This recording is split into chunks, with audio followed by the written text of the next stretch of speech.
দাদা বাড়ি আছো? হ্যাঁ ভাই, ভিতরে আয়। কিছু বলবি? বস ভাই। দাদা, আমি বিদেশে যাব। তো আমার কাছে কিছু টাকা আছে, আর কিছু টাকা শর্ট পড়েছে। তাই তোমার কাছে এসেছি, তুমি যদি কিছু টাকা দিতে।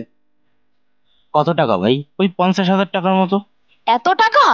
অমৃত, তোমার দাদার ব্যবসাটা এখন ভালো নেই, আর আমরা এতগুলো টাকা কোথায় পাবো? ভাই, আমি দেখি কোথাও থেকে ব্যবস্থা করতে পারি কিনা। ঠিক আছে দাদা, আমি আসি তাহলে। শোনো, তুমি যদি তোমার ভাইকে একটা টাকাও দাও তাহলে কিন্তু খুব খারাপ হয়ে যাবে। ও আমার ভাই। ও বিদেশে গিয়ে টাকা ইনকাম করলে তো আমাদেরই খুশি হওয়ার কথা। তুমি খুশি হলেও আমি খুশি হতে পারছি না। কেন সাথী? তোমার খুশি না হওয়ার কারণ কি? কারণ হচ্ছে, আমি চাই না তোমার থেকে তোমার ভাই বেশি টাকা ইনকাম করুক। তোমার ভাইয়ের বউ আমার থেকে দামি দামি শাড়ি পরবে, দামি দামি গয়না পরবে, সেটা আমি কখনোই সহ্য করতে পারবো না। হায় রে মেয়ে মানুষ। দাদা বাড়িতে আছো? হ্যাঁ ভাই, ভিতরে আয়, ভিতরে আয়। দাদা বৌদি কোথায়? ঘরে আছে, চল ভিতরে চল। বস ভাই। দাদা, কাল আমি চলে যাচ্ছি, আর বিদেশে যাওয়ার জন্য আমার টিকিট কনফার্ম হয়ে গেছে। ভাই, বাকি টাকা কোথায় পেয়েছিস? দাদা, আমার এক বন্ধু দিয়েছে। দাদা, বৌদি, তোমরা তোমাদের নিজের খেয়াল রেখো। আর পিপাসাকে রেখে যাচ্ছি, ওকে দেখে রেখো। আচ্ছা ঠিক আছে, খেয়াল রাখবো। আর তুমি সাবধানে থেকো। দাদা, দেরি হচ্ছে, আমি আসি তাহলে। সাবধানে যাস ভাই। ঠিক আছে।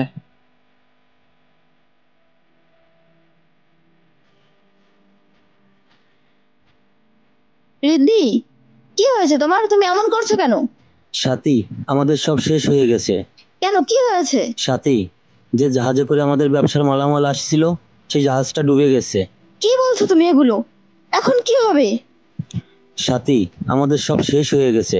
কি করব বুঝতে পারছি না আমি। সাথী, আমার খুব খারাপ লাগছে। তুমি একটু ডাক্তারকে কল করো।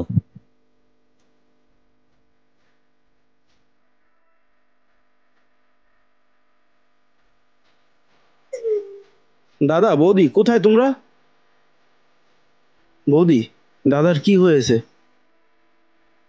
ভাই, বসো এখানে, তারপর বলছি। বলো বৌদি, দাদার কি হয়েছে? আর দাদার এই অবস্থা কেন? ভাই, আমাদের ব্যবসার জন্য জাহাজে করে যে মাল আসছিল, সেটা হঠাৎ করে ডুবে গেছে। ভাই, আমাদের সব শেষ হয়ে গেছে।